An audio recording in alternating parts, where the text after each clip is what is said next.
Hello，我係哈魯。咁今日呢，就會整呢個日式吐司。咁呢個食譜就淨係需要5樣材料，超簡單。咁而家即刻開始啦。材料就有呢啲。首先將材料攪勻，直到見到粉粒，然後就四方八面咁推開個麵團，跟住冚蓋，跟住就會用隔水發酵法去發酵個麵團。做法呢，就係先將40度嘅暖水倒去準備好嘅容器度，再將頭先冚好蓋嘅盒擺入去，隔水發酵15分鐘。好啦，15分鐘之後呢，我哋就要進行呢個刮刀搓油法。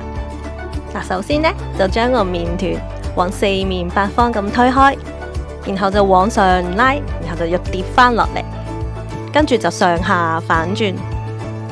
咁呢一組動作呢，就要重複10次。今次介紹嘅吐司用嘅食譜就係基本麵團嘅食譜，所以呢，除咗吐司，仲可以拎嚟整其他嘅麵包，係一個勁百搭嘅食譜嚟噶。好啦，頭先個刮刀搓油法嗰組動作重複咗10次之後呢，就將個麵團盡量推到去中心位，跟住就冚蓋，然後又係用翻頭先講到嘅隔水發酵法。發酵15分鐘，15分鐘之後呢，個麵團會變大2倍左右，跟住呢，又再重複頭先個刮刀搓油法。如果屋企冇刮刀嘅朋友，用膠刮板都 OK 噶。好啦，又再重複講多次刮刀搓油法嘅步驟先。首先呢，就將個麵團四面八方咁推開，然後呢，就向上拉，又再跌翻落嚟。跟住呢，就上下反轉，呢一組動作又係要重複10次。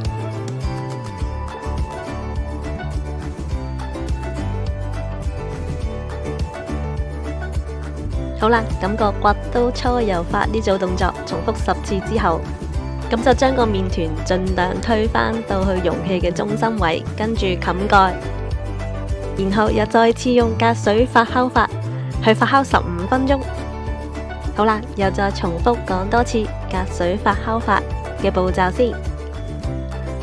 首先準備另外一個容器，喺裏面倒入40度嘅暖水，跟住將啱啱冚好蓋嘅盒擺入去，然後冚上毛巾，又再等佢15分鐘。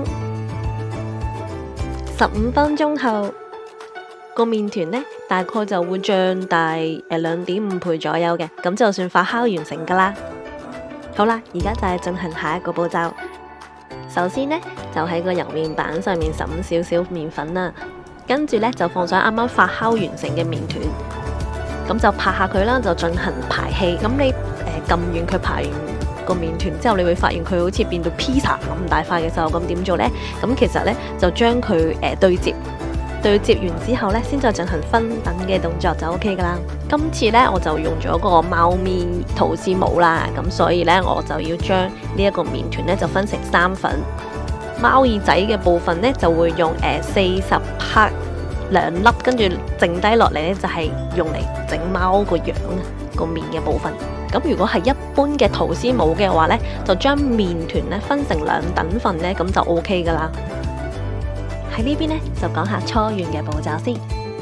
咁就將分好嘅麵團呢撳下佢，排下氣，就盡量拍勻每一個部分。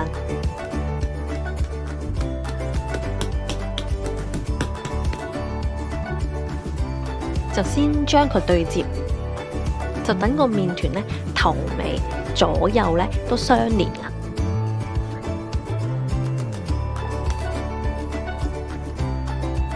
好啦，咁呢個算係比較大嘅麵團，點樣搓圓會比較好啲呢？咁其實呢，就用刮膠板呢，就幫咗個麵團呢由右至左啊，或者上到下咁呢個推動嘅動作呢，就比較方便。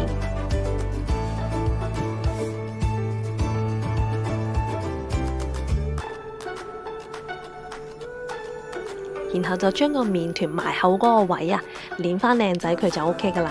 好啦，當所有麵團搓完嘅步驟都完成之後呢，就冚上保鮮紙或者乾毛巾，就等佢15分鐘。好啦，麵團休息15分鐘之後，我哋又再進行第2個步驟啦。首先呢，就撳下個麵團，跟住就用麵棍去用碌嘅方式幫個麵團去排氣。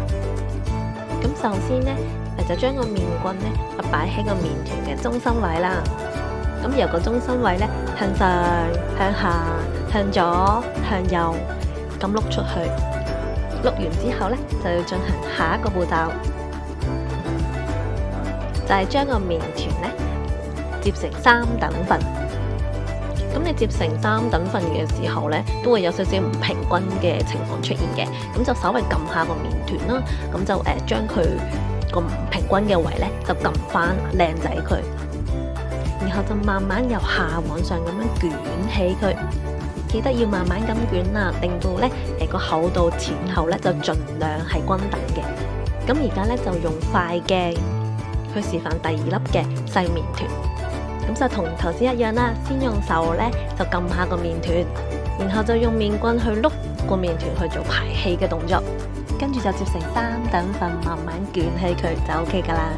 跟住就輪到最大粒嘅麵團嘅部分，咁步驟同頭先都係一樣嘅，先撳個麵團，再碌個麵團，然後摺3摺，然後就慢慢捲起佢就 OK 噶啦。跟住就要準備將佢哋擺入吐司模入面啦。如果係用一般嘅吐司模呢，咁由於分麵團嘅時候係分成2等份噶，所以放入模嘅時候前後次序係冇分嘅。用貓咪模嘅話呢，就先放細粒嘅麵團，記得係垂直咁樣放。咁放入去嘅時候呢，上片壓下個貓耳仔個3角位，往內咁推下佢。放完2粒細嘅之後呢，就放大嘅，垂直咁放喺正中間啦，稍微撳下佢，盡量撳到個高度呢同個貓耳仔嗰個係差唔多。然後冚蓋，然後就喺第2個容器入面放入熱水，加上隔熱架，再放上吐司模，冚上毛巾進行發酵。呢個時候呢，用嘅熱水呢係要80度左右，用比較高溫嘅熱水隔住嚟發酵，會令到個麵團嘅發酵過程進行得更加順利。咁個時間就大概30分鐘左右。好啦，咁30分鐘之後呢，就打開蓋確認一下個發酵情況。如果個麵團呢發酵到大概冇蓋嗰邊左右嘅話呢，就可以去預熱個焗爐，用180度去預熱焗30分鐘。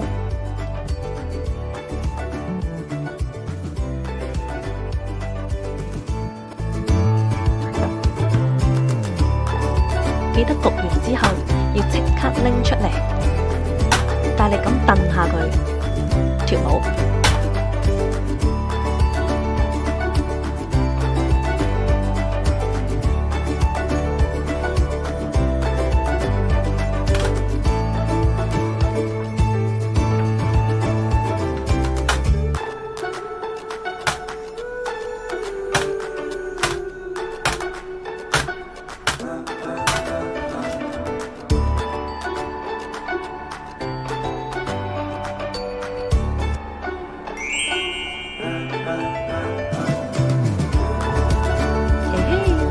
貓咪吐司出爐啦！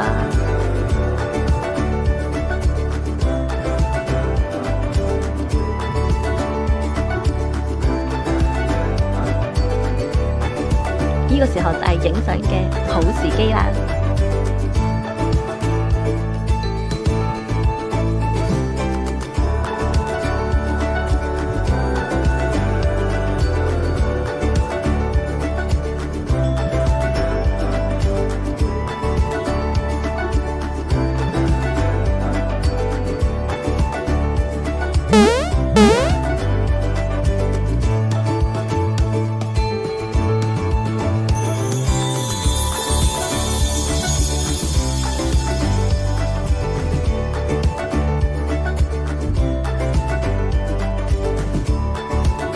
今次嘅影片就到呢度啦，咁材料同步驟就會喺呢邊以文字再同大家重溫一番。鍾意條片嘅朋友記得要訂閱我嘅頻道，會每個禮拜都更新影片，我哋下條片見啦。